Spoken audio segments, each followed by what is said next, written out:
如果把一个生活在250年前的人突然带到今天，他可能会以为自己来到了另一个世界。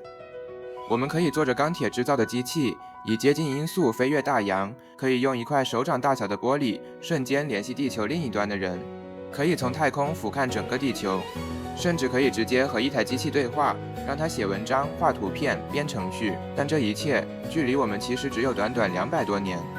200多年前，人类最快的陆地交通工具还是马，夜晚主要依靠火焰照明。一封信跨越一个国家，可能需要几天甚至几个月。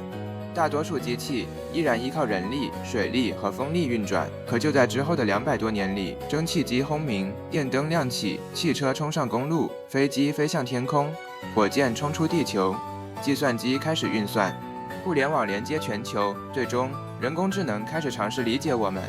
到底是哪几项技术把一个依靠马车和煤油灯的世界变成了今天这个高度互联，甚至开始拥有人工智能的文明？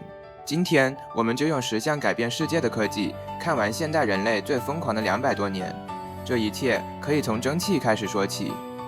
18世纪，蒸汽机逐渐走进矿井、工厂和交通运输。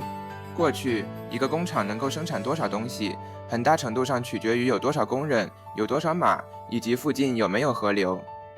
蒸汽机出现之后，这一切开始改变。煤炭被燃烧，水被加热，蒸汽推动机械持续运转。机器第一次能够长时间输出远远超过人类肌肉的力量。纺织厂开始扩大，矿井越挖越深，蒸汽火车穿过城市和乡村，蒸汽轮船横跨海洋，工业革命由此加速。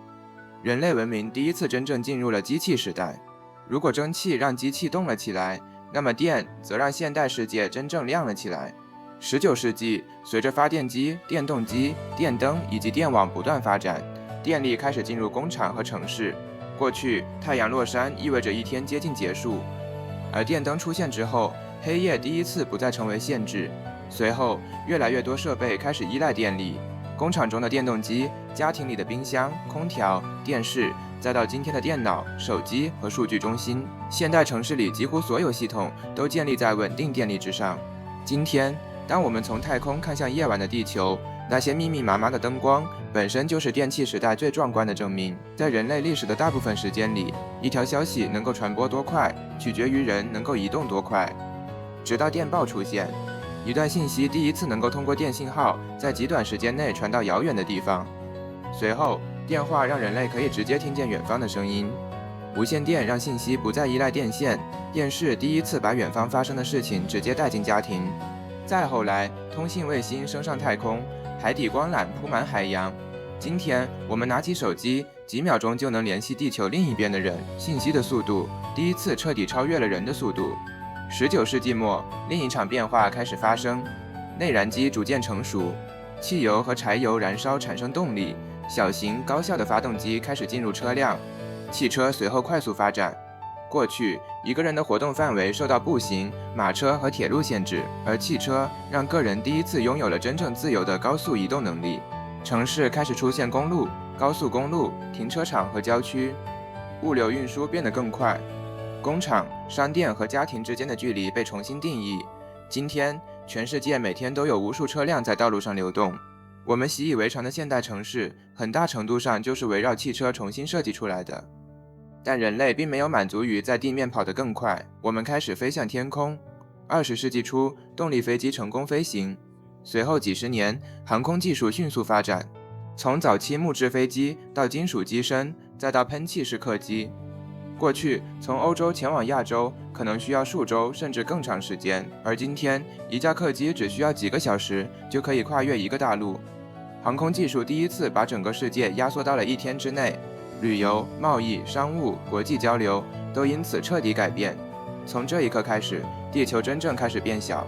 20世纪，人类又打开了一扇更加危险也更加震撼的大门。科学家逐渐发现，组成世界的原子内部蕴藏着极其巨大的能量。核裂变技术出现之后，人类第一次能够直接释放原子核内部的力量。这种技术既带来了核武器，也带来了核电站，它可以在极短时间内造成巨大的破坏，也可以持续为一座城市提供庞大的电力。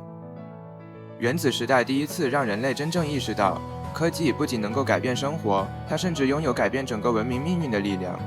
接下来是现代科技史上最重要的一次转折。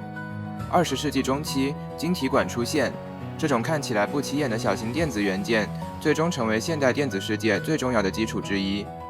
晶体管越来越小，数量越来越多，随后出现了集成电路、微处理器以及现代计算机。早期的计算机体积巨大，甚至需要占据整个房间，而今天，一部手机中的芯片已经能够完成过去超级计算机都难以想象的任务。如果说蒸汽机放大的是人的力量，那么计算机放大的就是人的计算能力和信息处理能力。从这一刻开始，人类真正进入了数字时代。与此同时，人类开始把目光投向天空之外。20世纪50年代，人造卫星进入太空，随后人类进入载人航天时代，火箭越来越强大，宇航员进入轨道，最终人类第一次踏上月球。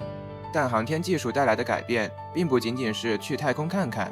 今天的 GPS 导航、天气预报、卫星通信、地图、地球观测，都离不开太空中的卫星。我们每天打开地图查看天气，背后其实都有航天技术在默默工作。人类文明第一次真正突破了地球表面的限制。